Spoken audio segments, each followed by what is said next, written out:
Ми можемо мати свої погляди та часом різні думки щодо європейських питань, і це нормально, але все ж ми всі Європа. І це не лише про географію, це про історію, мораль і безпеку, яку ми поділяємо. Спільність, яка не має права слабшати, бо Європа не може бути руйнами. Цього вівторка я відвідав Харківську область, це на сході України. Щонайменше 1 200 000 мешканців у Харкові.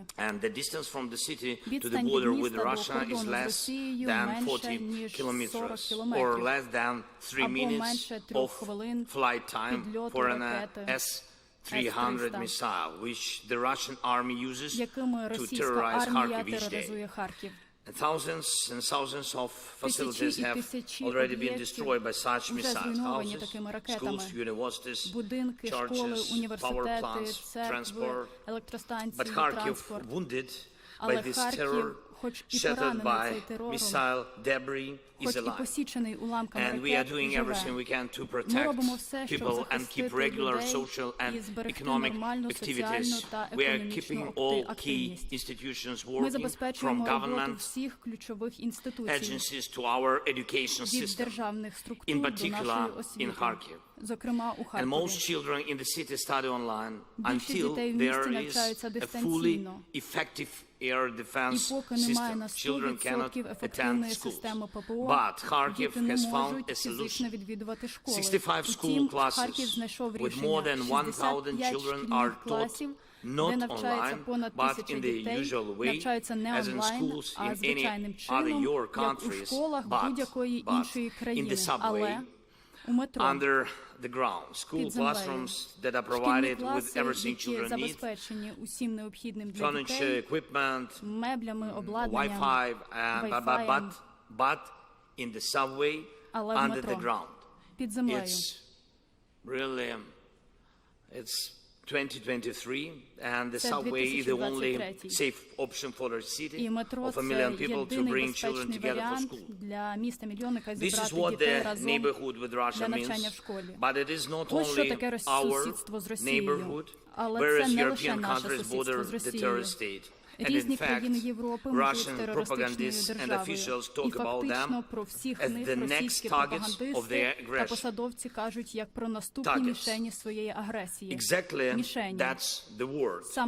Dear leaders, are there enough underground stations in your cities where it would be possible to organize protected schooling for children if Russia's threats become real, and it is preparing to make them real? I will be honest with you, as I always am.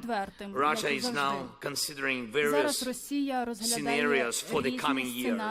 One of them is particularly dangerous.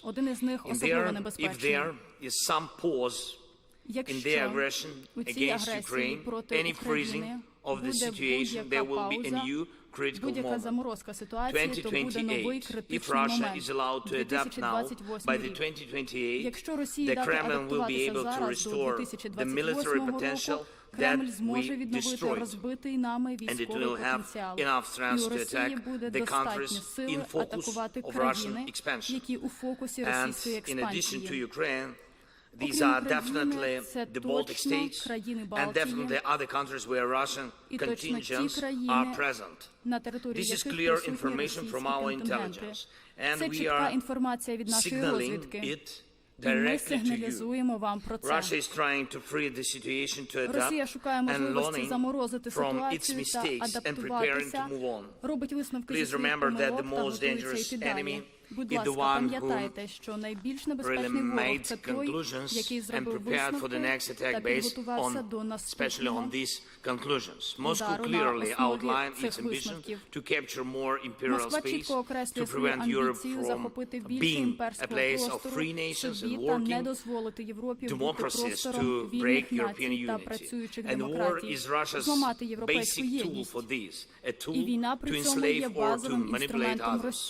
Russia tried for decades to keep control over the Десятиліттями Росія намагається тримати контроль над сусідами розпалюванням війни та заморожуванням війни.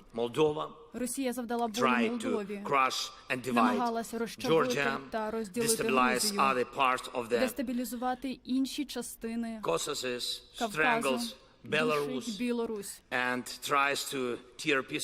намагається вирвати шматки з тіла України. Кожна нація, проти якої працює Росія, так чи інакше, кожна держава, яка постраждала від російського втручання чи вторгнення, і ми всі маємо триматись в особливій єдності, триматись разом в особливій співпраці, relationship with everyone else in the European Union.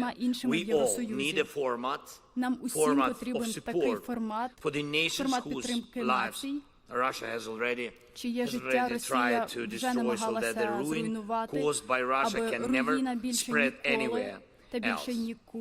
All these countries need economic support. Всі ці країни потребують економічної підтримки, це правда.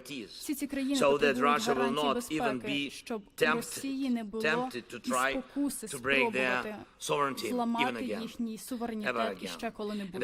Ніколи знову. Потрібен чіткий сигнал. Жодного шансу Росії.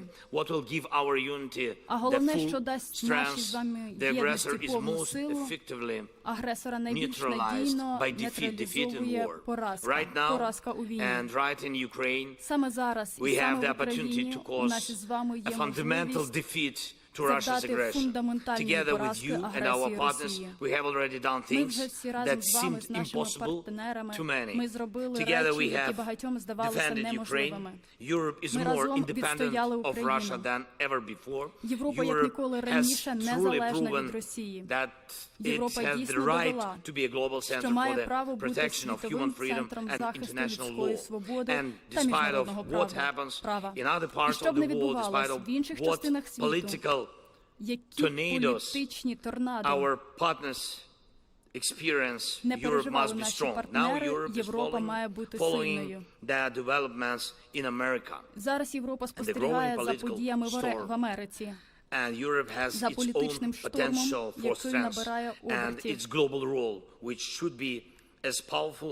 Європа має свій потенціал, самостійний потенціал сили, свою глобальну роль, і вона має бути максимально потужною у всіх ключових питаннях, важливих для Європи.